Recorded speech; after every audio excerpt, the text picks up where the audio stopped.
जिस दिन रजब भट्ट साहब का और ईमान का निकाह हुआ था उसी दिन लाला रुख साहबा की पेशन गोई आई थी। रजब भट्ट, ठीक है, अभी उनकी शादी भी नहीं हुई लेकिन तलाक की लाइन है। रजब बहुत ज्यादा इस वक्त ईगोइस्टिकल है।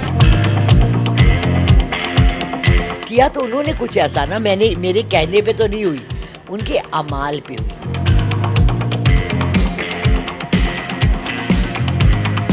सोशल मीडिया इन्फ्लुएंसर रजब भट्ट ने बाकायदा तौर पे ऐलान कर दिया कि वो अपनी बीवी ईमान को हमेशा के लिए अपनी ज़िंदगी से अलहदा कर रहे हैं।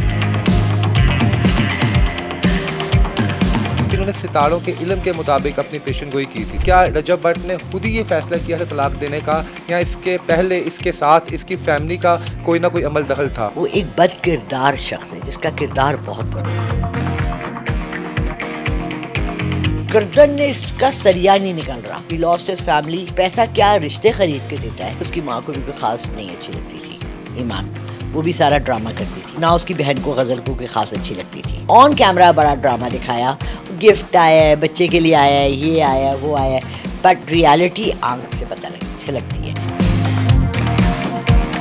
उसने कोई मदद नहीं की अपने भाई का घर बचाने में। ऐसे ये भी हो सकता है कि उस पर भी ये बुरा वक्त है। हाइप थी, नीचे आया, अब जो हाइप होगी ना इसके बाद जो गिरेगा तो फिर उठ नहीं सकेगा। ये 2026 है, एक साल, इसके बाद इसका हम रजब भट्ट को ढूंढते रहे ना तो मिलेगा भी नहीं। इवन उसका भाई जिसने आप कह रहे हैं खिलवाड़ किया, उसने सिर्फ प्रोटेक्ट किया। मैंने ऑन के चेहरे पे कोई नहुसत नहीं देखी, गंदगी नहीं देखी।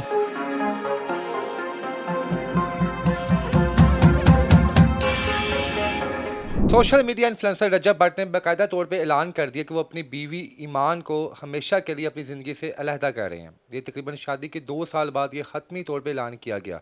लेकिन जिस दिन रजब भट्ट साहब का और ईमान का निकाह हुआ था उसी दिन लाला रुख साहबा की पेशन गोई आई थी, और बहुत से लोगों ने क्रिटिसाइज़ किया था कि यार ये खतून जो है अभी इनका घर बसा नहीं है और तलाक की बातें पहले से करना शुरू कर दी है। लेकिन ये आपको पता पामिस्ट हैं, एस्ट्रोलॉजिस्ट हैं, तो इन्होंने सितारों के इल्म के मुताबिक अपनी पेशन गोई की थी। और बाकायदा रजब भट्ट ने इनका मजाक भी उड़ाया था कि वो माई किधर है, मैं तो अपनी बुढ़ी में बड़ा खुश हाँ। लेकिन ये उस वक्त भी अपनी ज़बान पर अटल थी कि ये अल्लाह ना करे फ्यूचर में इनके रास्ते अलहदा अलहदा हो जाएंगे। इनसे पूछेंगे कि 2 साल पहले की गई इनकी पेशन गोई किस तरह हूबहू बिल्कुल वैसे ही साबित हुई जैसा इन्होंने कहा था। और उन्होंने ये भी कहा था कि ईमान की जानिब से फ़ैसला किया जाएगा। ईमान ने पहले से राहें अलहदा कर ली थी, लेकिन ज़ुबान से जो अल्फाज निकले वो रजब भट्ट के निकले।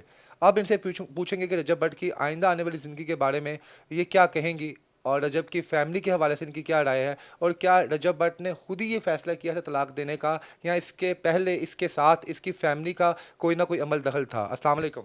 वालेकुम अस्सलाम, इय्याका नअब्दु व इय्याका नस्तईन। मिस, सबसे पहले जब आपने पेशन गोई की थी रजब भट्ट के हवाले से, तो उस वक्त तकरीबन आधे से ज़्यादा लोगों ने आप पर क्रिटिसाइज़ किया था और बाकायदा लोगों ने आपको अब्यूज़ लैंग्वेज भी इस्तेमाल की आप, लेकिन आप हर इंटरव्यू में अटल रहीं कि नहीं ऐसा होगा। किस तरह आपको पता चल गया था निकाह के पहले दिन नहीं, और कौन कौन सी चीज़ें आपने छुपा के रखी हुई थी इसके अलावा? देखिए, हमने इंटरव्यू किया था उसका जिस दिन वलीमा था, अब ऑन एयर वलीमे के दिन आया था, और वो मैंने बेस्ड होती हैं। मैं हूँ साइकिक रीडर। साइकिक रीडर का पाकिस्तान में लोगों को बड़ा कम पता है साइकिक्स क्या होते हैं, क्योंकि यहाँ तो है ही नहीं वो चीज़। जबकि ये हमारे बहुत सालों से चल रहे हैं, और हमारे नबी पाक सल्लल्लाहु अलैहि वसल्लम की हदीसें हैं इस पे कि वो बंदा जब उनके वहाँ अहाते में आता था तो वो कहते थे ये शख्स इस परेशानी में आ रहा है, इसको ये मसला हो रहा है, अपने असहाबा इकराम से कहते थे, और ये उनको पहले से आगाही हो जाती थी। मगर वो तो पैगंबर थे, अल्लाह ने उनको बहुत कुछ दिया हुआ था। कुछ थोड़ी थोड़ी चीज़ें अल्लाह रब्बुल इज़्ज़त और लोगों को भी नवाजता और देता है। मेरे लिए बहुत से पोर्टल्स खुले हुए हैं। मैं टैरो कार्ड्स भी करती हूँ, पामिस्ट्री मैंने 20 साल की, एस्ट्रोलॉजी भी मैं करती हूँ, न्यूमरोलॉजी भी मैं करती हूँ, नंबर्स भी बताती हूँ। जब आप आए थे पहली दफ़ा और आपने कहा रजब भट्ट की शादी है, यकीन उस वक्त तो मैंने रजब भट्ट को कभी देखा भी नहीं था। आपने मुझे रजब भट्ट को दिखाया और उसके मैंने 2-3 वीडियोस जब देखे, उसके अंदर से एक चीज़ निकल रही थी, घिनौनी चीज़, बद किरदारी। सबसे पहले वो एक बद किरदार शख्स है जिसका किरदार बहुत बुरा ये है। भी आपने एक इंटरव्यू में बताया था कि उसका फिजिकल रिलेशन है लड़कियों के साथ, आज वो मान भी गया आप कहते हैं पॉडकास्ट में। सेकंड, ईगोइस्टिकल, गुरूर, अनानियत अभी भी है। रेहान तारिक के शोबे में, चूँकि मैं रजब भट्ट को नहीं देखना पसंद करती, मैंने रेहान तारिक का वो उसको किया, आरटीएस को किया हुआ है, तो मुझे आया कल के रजब भट्ट आया उसके शो पे। हाँ, मैंने दे दी तलाक, कर दिया मैंने, मैं करूँगा, गर्दन ने इसका सरिया नहीं निकल रहा, गर्दन का सरिया अल्लाह फिर निकाल देता है। देखो, ही लॉस्ट हिज फैमिली, बीवी गई, बच्ची गई, क्या मिला उसको? पैसा पैसा क्या रिश्ते ख़रीद के देता है? अम्मा उनकी अब क्या क्या बता रही हैं कि वो क्या कर रही हैं उसको मनाने के लिए। जो बीच में उन्होंने कहा कि जी हम तो बड़ा मना रहे हैं, ईमान ते मेरी धी है, ईमान ते मेरे नाल है, कोई नहीं। उन्होंने भी रो रो के कहा, ओ माई कहती है उधर तलाक हो जाएगी। किया तो उन्होंने कुछ ऐसा ना, मैंने मेरे कहने पे तो नहीं हुई, उनके अमाल पे हुई। इसको कहते हैं मुकाफात अमल। ठीक है। हम सब ने सुना है कर्मा, हम सब ने ये लफ्ज़ सुना है, what goes around comes around. जो लेकिन आप क्या करोगे। समझती हैं यहाँ पे ईमान की भी गलती थी? अगर वो उसकी फैमिली ऑन उसका जो भाई है और वो मीडिया के सामने कुछ बातें एक्सपोज ना करता तो शायद ये मामला रुक जाता। नहीं नहीं नहीं नहीं, ये मामला देखिए, जब ये लंदन में था, वहाँ से जब इसको पता लगा, ये अपने बेटे की पैदाइश पे नहीं आया, उसके बाद इसको श्योरिटी दी गई कि तो पाकिस्तान आ जाओ, तुम्हें कुछ नहीं कहा जाएगा। ये भागा भागा आया, ईमान ऑलरेडी डामाडोल थी, 80% वो ऑलरेडी डिसाइड कर चुकी थी, 20% इसने वापस आके उसके साथ जो मिस ट्रीटमेंट की, जो भी की। देखिए, मैं कोई दीवार पे बैठी हुई मक्खी नहीं हूँ। मैंने एक दफ़ा कहा भी था कि इंटरव्यू में कि मैं लोगों के घर में दीवार पे मक्खी की तरह भी बैठ के देख सकती हूँ क्या हो रहा है। उसका मिस बिहेवियर बहुत है। हमारे सामने वो अपना एक और कैमरे के सामने हर कोई अपनी शक्ल डिफरेंट दिखाता है।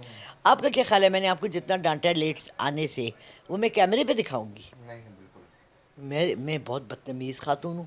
मैंने पहले रमज़ान पे यहाँ रोज़े की हालत में एक बंदे को गालियाँ दी हैं। आप सोच सकते हैं मैं गालियाँ दूंगी? लेकिन उस आदमी ने मुझसे पहले रमज़ान पे रिश्वत मांग ली। इस वजह से आप थोड़ी गलत हो गई, मैं हाइपर हो गई। मैंने तो ओ माय गॉड, अल्लाह मुझे माफ़ करे, अल्लाह मुझे माफ़ अच्छा ये करे। बताएं मैडम कि ये जो रजब भट्ट ने फैसला किया ये इसका खुद अपना ज़ाती फैसला था या इसके साथ या इसके पीछे कोई चेहरे और भी हैं जिनका ये फैसला था और लेकिन ज़बान रजब भट्ट की इस्तेमाल हुई है? देखिए, मेरा ख्याल है कि उसकी माँ को भी कोई ख़ास नहीं अच्छी लगती थी ईमान, वो भी सारा ड्रामा करती थी, ठीक है। और ना उसकी बहन को गज़ल को कोई ख़ास अच्छी लगती थी, ठीक है। क्योंकि मैंने नहीं देखा, होता है ना एक फैमिली में इंसान को नज़र आता है कि यार ये अपनाइयत है।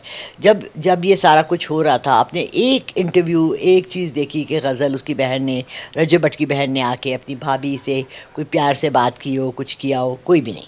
ऑन कैमरा बड़ा ड्रामा दिखाया, गिफ्ट आया है, बच्चे के लिए आया है, ये आया है, वो आया है, बट रियलिटी आंख से पता छलकती है। और गज़ल ख़ुद बहुत तल्ख़, बहुत बदतमीज़ औरत है, अनदर रजब भट्ट, ठीक है। और जैसे उसने कोई मदद नहीं की अपने भाई का घर बचाने में, ऐसे ये भी हो सकता है कि उस पर भी ये बुरा वक्त आए और उसको बचाने वाला भी कोई नहीं होगा। अल्लाह अकबर। अच्छा ये बताएं मुझे आप कि बीवी के साथ जो है मर्द है जो हामंद उसका रिस्क जुड़ा होता है, तो अब राखियाँ अलहदा हो गई हैं, बेटा भी अलहदा हो जाएगा, लाजिम माँ के पास रहेगा, तो रजब भट्ट की पर्सनल लाइफ के ऊपर फ़र्क आएगा? मुझे तो लोगों से ये पता लगा है कि उसका जो 7 मिलियन व्यूअर्स से 1 मिलियन पे आ गए, इतना उसको पड़ा है फ़र्क, ठीक है। और बात ये वो है, इस्लाम पाया था लेकिन दोबारा ठीक हो गया, वो व्यूअरशिप में थोड़ा फ़र्क आया। फिर भी वो चीज़ वापस कभी भी नहीं आएगी। बल्कि अब उसका अब वो जो पहले था ना, हाइप थी, नीचे आया। अब जो हाइप होगी ना, इसके बाद जो गिरेगा तो फिर उठ नहीं सकेगा, दी एंड होगा। ये 2026 है, 1 साल, इसके बाद इसका हम रजब भट्ट को ढूंढते रहे ना तो मिलेगा भी नहीं, कहीं नामो निशान गायब। यानी 2026 तक की रजब भट्ट की हाइप है ऑल ओवर द वर्ल्ड, उसके बाद नहीं है। अच्छा ये कहा जाता है मैडम कि जैसी करनी वैसी बढ़नी, नहीं यकीन तो करके देख। इनके घर से एक बहुत बड़ा फ़ैसला निकला तलाक़ का, जो अल्लाह अज़्ज़ वजल को नापसंदीदा जो है उन अमालों में पसंद है। वैसे तो इस्लाम में इसका कॉन्सेप्ट है, तलाक़ है, लेकिन सबसे नापसंदीदा अमल है। तो क्या इन्हें भुगतना पड़ेगा अपने घर में से किसी का? एब्सोल्युटली। इतनी प्यारी वो बच्ची थी ईमान, इतनी अच्छी फैमिली, उसके माँ बाप, भाई, इवन उसका भाई जिसने आप कह रहे हैं कि खिलवाड़ किया, उसने सिर्फ प्रोटेक्ट किया। देखिए इर्तज़ा आपकी भी बहन होंगी, मेरे भी 3 भाई हैं, हम लोग तो पठान हैं, हम कहीं जाते थे बग़ैर भाइयों के नहीं जाते थे। अगर रॉन ने अपनी बहन के सर पे चादर रखी है, उसको तहफ़्फ़ुज़ दिया है, उसको प्रोटेक्शन दी है, इसमें तो कोई बुराई है ही नहीं। आप उसको कहाँ बुरा कह सकते हैं? जो उसके ख़िलाफ़ रजब भट्ट इतना बोला कि तू चुप कर जा, तेनू मैं वेखांगा, ऐसे बात करते हैं। वो उसके बच्चे का मामू है, بالکل ماما، دو دفعہ ماما کہیں تو وہ بنتا ٹھیک ہے نا، ماما بنتا ہے. تو بات یہ ہے کہ میں نے آن کے چہرے پہ کوئی نحوست نہیں دیکھی، گندگی نہیں دیکھی، بد اخلاقی نہیں دیکھی، میں نے اس کی آواز میں کوئی تلخی نہیں دیکھی. ہاں، اس کو برا لگا کہ رجب بٹ نے جتنا انسلٹ کیا اس کی بہن کو، ان کی فیملی کو. آپ نے دیکھا ان کے ماں باپ بالکل سامنے نہیں آئے، بالکل وہ آئے نہیں، پہلے دن سے سامنے ہے نہیں نا، آئے. کبھی نہیں آئے. کیونکہ ہر بندہ کیمرے کے سامنے آ کے اپنی بےزتی نہیں کروانا چاہتا. ان کو پتا تھا کہ اگر ہم آئے تو یہ کل کو ہمارے اوپر بھی کیچڑ اچھالیں گے.